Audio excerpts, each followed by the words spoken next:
తాకట్టులో ఉన్న బంగారాన్ని విడిపించి ఆ రోజున్న మార్కెట్ ధర కట్టి మిగిలిన డబ్బును మీకు అందిస్తుంది కొమ్మూరి గోల్డ్. నమస్తే, నేను ముఖేష్. ఈరోజు మనతో పాటు ఉన్నారు పంచముఖ హనుమత్ ఉపాసకులు మాడుగుల శివప్రసాద్ గురూజీ గారు. నమస్కారం గురువు గారు. ఆశీర్వచనం నాయన. గురువు గారు, ముఖ్యంగా పచ్చకర్పూరానికి చాలా విశిష్టత ఉంది. సో అది గనక మన ఇంట్లో బీరువాలో కానీ ప్రత్యేకంగా వ్యాపార స్థావరాల్లో కానీ పెట్టుకుంటే గనక ఖచ్చితంగా ధనాభివృద్ధి చెందుతుంది, ధనాకర్షణ జరుగుతుంది అంటారు. నిజంగానే పచ్చకర్పూరానికి అంత శక్తి ఉందా?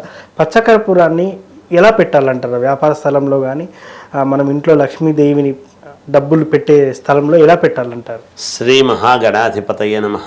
ఐం మహాసరస్వత్యే నమః. శ్రీ లలితాంబికాదేవియే నమః. పచ్చకర్పూరం అనేటువంటిది ఎక్కడెక్కడ వాడతామనేది ముందు తెలుసుకోవాలి. ఎందుకు వాడుతున్నాము అనేటువంటిది.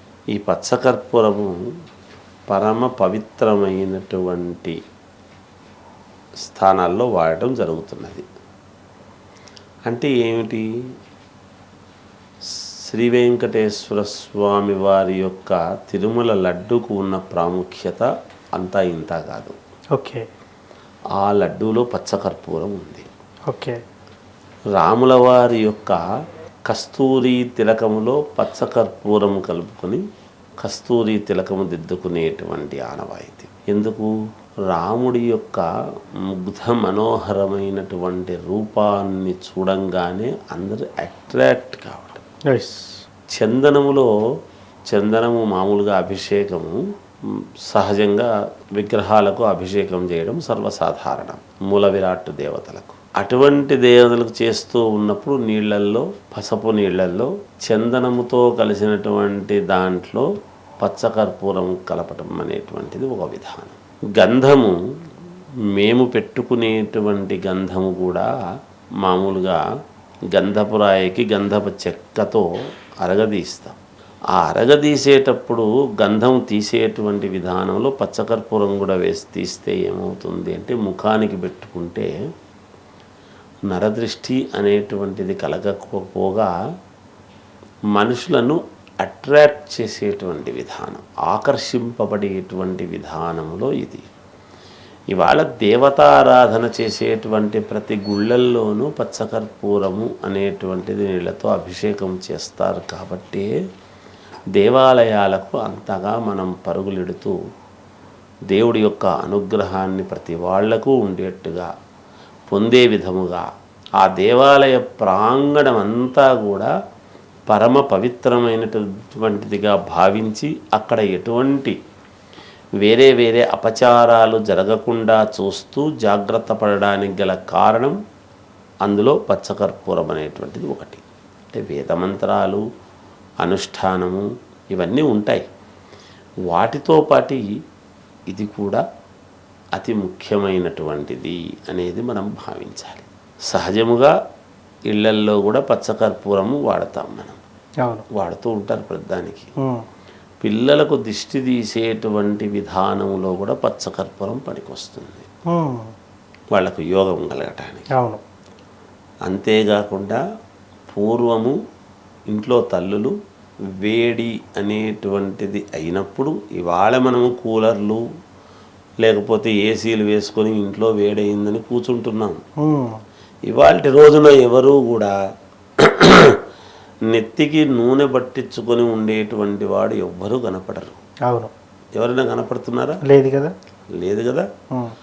ఆ రోజులలో ఆముదము తీసుకొని ఆముదములో పచ్చకర్పూరము కలుపుకొని కాస్త నెత్తిన పెట్టుకుని వారానికి ఒక్కరోజు 1 గంట పాటు నాని తర్వాత శిరస్నానం అది చేసేటువంటి విధానం ఉండింది. ఓకే.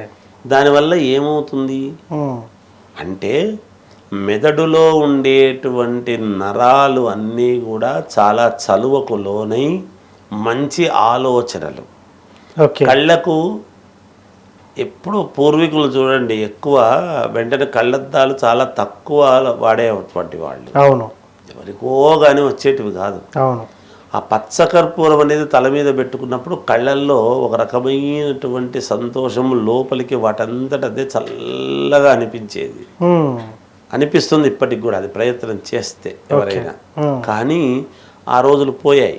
ఉమ్, అందుకని పచ్చకర్పూరము వలన ఎందుకు పచ్చకర్పూరం వలన ధనము కానీ జనము కానీ ఆకర్షింపబడతారు ఉమ్, అంటే పచ్చకర్పూరం యొక్క ప్రాధాన్యత అది.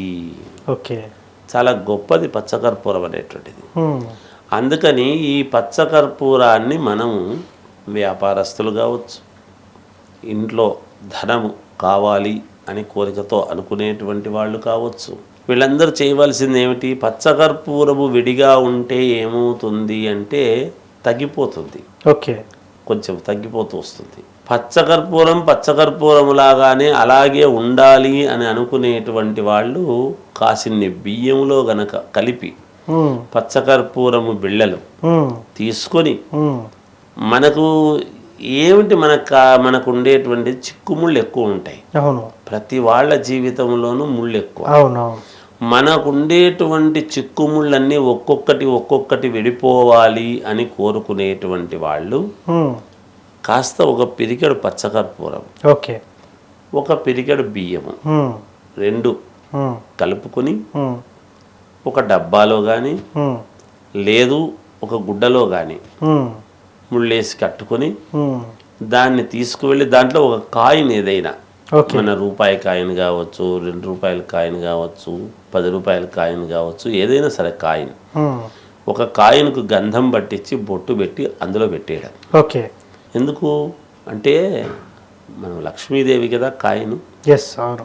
ఆ లక్ష్మీదేవిని చల్లదనముగా అక్కడ దాంట్లో పెట్టుకున్న భావన ఏదైనా కూడా మనకు భగవంతుడిలో, రాయిలో, చెట్టులో, ఒక చిన్న కొమ్మలో దేవుళ్ళను చూసేటువంటి సంస్కృతి మన సంస్కృతి. ఎస్.